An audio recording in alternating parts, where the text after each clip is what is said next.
Obrigado, Maureen. Passo agora também para o Francis Rinaldi, que é gerente de recursos hídricos e de mudanças climáticas, gerente de recursos energéticos e mudanças climáticas do estado do Tocantins. Francis, mesma coisa, 8 minutos, plaquinha lá de 1 minuto quando tiver, e qualquer coisa, quando eu estiver pegando o microfone daqui, você sabe que seu tempo acabou. Pode seguir. Certo, bom dia. Estão me ouvindo? Bom dia, secretário Eduardo, muito obrigado por essa oportunidade. O estado do Tocantins, conseguem ver a apresentação? Ótimo. Bem, o meu estado, o estado do Tocantins, ele é um dos 9 estados da Amazônia Legal brasileira, porém a gente tem uma característica de que cerca de 13% do nosso território apenas é o bioma amazônico, os outros 87% são compostos por cerrado, né? A nossa área é de pouco mais de 277 mil quilômetros quadrados e nós nos encontramos no exato centro do país, medido de norte a sul. Bem, o Tocantins ele tem 2 grandes problemas macros, 2 grandes ilícitos macro que a gente pode elencar nesse sentido. O primeiro é o desmatamento ilegal e o segundo são os incêndios florestais. Aqui, para vocês terem uma ideia, o nosso estado ele tem 24% do seu território de unidades de conservação, certo?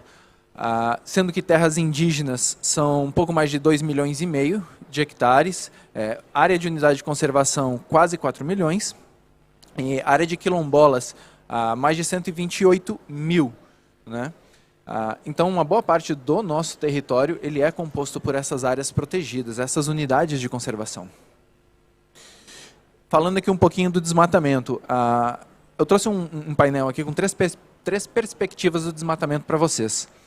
A primeira são essas áreas desmatadas, que é de 151 mil hectares, né? Mais de 151 mil hectares no estado inteiro. Ali são os 10 municípios que mais desmataram ilegalmente, né? E se vocês forem reparar no gráfico, lá, 20 anos atrás, o nosso desmatamento estava a cerca de 3 mil quilômetros quadrados. A gente conseguiu, com os esforços do Estado, reduzir para cerca de metade, para ano passado, né, cerca de 1.500 quilômetros quadrados. E o nosso principal foco de desmatamento, o principal bioma, é o cerrado. Tanto que, no gráfico Amazônia, o nosso desmatamento no bioma Amazônia é bem pouco, bem baixo. Bem, agora uma perspectiva um pouco mais focalizada dentro das unidades de conservação, né?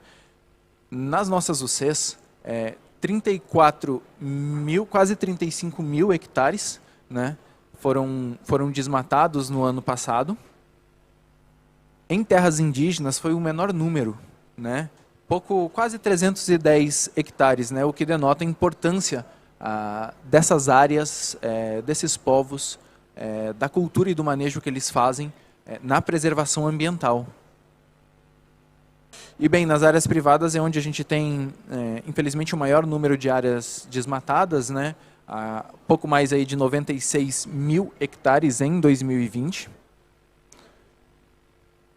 E bem, esse gráfico aqui é para mostrar para vocês a evolução do desmatamento no nosso estado. As barras, né, representam o desmatamento no bioma, de uma forma geral, no bioma brasileiro. A mais escura é no bioma amazônico, a barra mais clara, azul claro, é no cerrado, tá certo? A linha amarela é o desmatamento no Tocantins, tá certo? Do bioma cerrado. A linha vermelha é o desmatamento no bioma amazônico, então a nossa contribuição para o desmatamento no bioma amazônico ela é quase insignificante, né? É baixíssimo, baixíssimo, e os nossos esforços vão conduzir para uma perspectiva aí nos próximos 5 anos, para uma redução, né, de principalmente eliminação do desmatamento ilegal no nosso estado. Essa aqui é uma breve linha do tempo para demonstrar que já faz algum tempo que o Tocantins ele tem feito seus esforços desde 2008 com a Lei de Mudanças Climáticas, né, que ela é anterior à Lei de Mudanças Climáticas do Brasil, né. Logo em 2009 ele fez seu primeiro PPCD. Com o tempo ele foi atualizado para PPCD-Q, que incluía o Q de queimadas, né? E este ano, a gente começou os esforços ano passado, concluímos este ano o PPC-DIF, que é o Plano de Prevenção e Controle do Desmatamento e Incêndios Florestais. E aqui alguns outros compromissos também que o Estado assumiu. Como vocês podem ver, em 2013 temos o inventário florestal, em 2014 aderimos à Declaração de Rio Branco, né, junto aqui ao GCF. Em 2015, na COP21 em Paris, assinamos o Under 2, o Memorando de Entendimento, Under 2. Em 2009, na COP25, lançamos a Estratégia Tocantins Competitiva e Sustentável, como uma estratégia de desenvolvimento para 20 anos do Estado de baixas emissões, né? 2020 foi um ano muito atípico, não só para o Tocantins, como para todo mundo, por causa da pandemia, e as coisas desaceleraram um pouquinho, apesar do desmatamento e das queimadas terem reduzido para a gente. E esse ano, bem, como eu falei, em julho foi aprovado o nosso PPC-DIF. O que é o nosso PPC-DIF, né? Quais são os eixos, como que ele funciona? Como eu disse, ele é um plano de prevenção e combate aos desmatamentos e incêndios florestais. Ele tem essa vigência de 5 anos, começando este ano, vai até 2025. Na 15ª reunião extraordinária do Conselho Estadual do Meio Ambiente, ele foi aprovado, né? E ele foi elaborado junto com outras 9 instituições públicas e sociedade civil. Ele foi todo discutido dentro do Conselho Estadual do Meio Ambiente e aprovado. E qual que é o objetivo macro dele? É prevenir, combater, monitorar o desmatamento e os incêndios florestais em todo o nosso território. Ele tem 4 eixos de ações básicos, que é a prevenção, o monitoramento, o comando e controle e o combate. A gente focou o PPC-DIF exatamente para isso, comando, controle, combate, principalmente prevenção e monitoramento, para que a gente evite os outros 2 eixos, mas ainda assim sabemos que é necessário, né? Pelo menos é a realidade do Tocantins. Bem, e quanto que vai custar executar o PPC-DIF nesses próximos 5 anos, né? A gente calculou, né, um cálculo inicial de pouco mais de 72 milhões de reais para a execução plena deste plano. É um valor baixo, né, para tudo que a gente pode conseguir, principalmente em financiamentos ambientais e combate a demais ilícitos e o que isso vai agregar para o nosso Estado. Bem, nesse painel eu trago aqui para vocês um pouco dos nossos desafios atuais, né? A baixa capacidade técnica e operacional para a implementação do Código Florestal. É muito difícil a gente monitorar um estado inteiro. Não somos tão grande quanto nem o Mato Grosso, nem o Amazonas, mas é complicado, você precisa de recursos humanos e você precisa de dinheiro, né? A baixa capacidade operacional da nossa ATER e de produção sustentável, precisamos de recursos humanos, precisamos também de financiamento nesse sentido.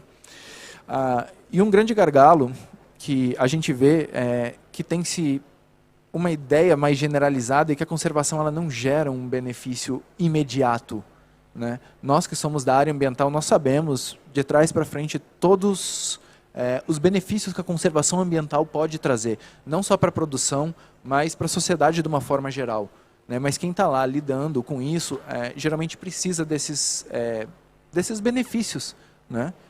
A baixa rentabilidade e competitividade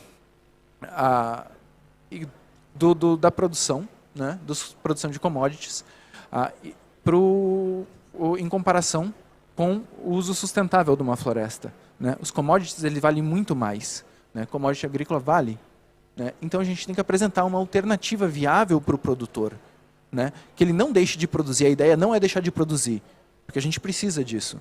A ideia é produzir de uma forma sustentável, de uma forma bacana.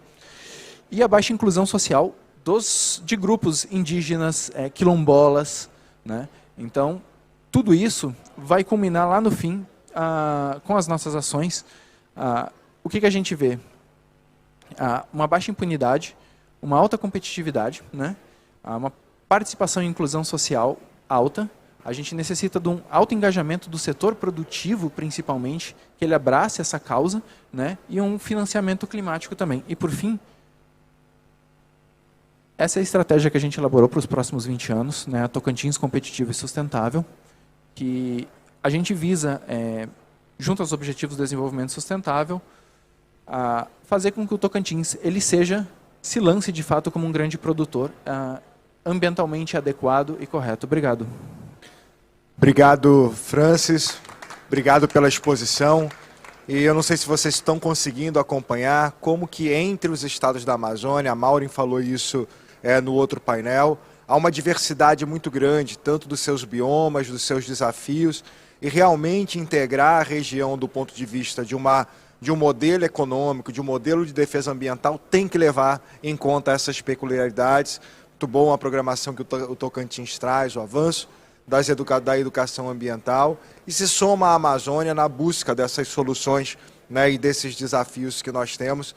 Imagino tanto para vocês que têm mais de um bioma, né, se só com a Amazônia a gente já tem uma realidade, imagina com Cerrado, com áreas de transição. Então é necessário que a gente entenda a complexidade que é o trabalho e a construção da política ambiental, considerando essas dimensões da Amazônia. Obrigado, Francis. Eu passo a palavra agora.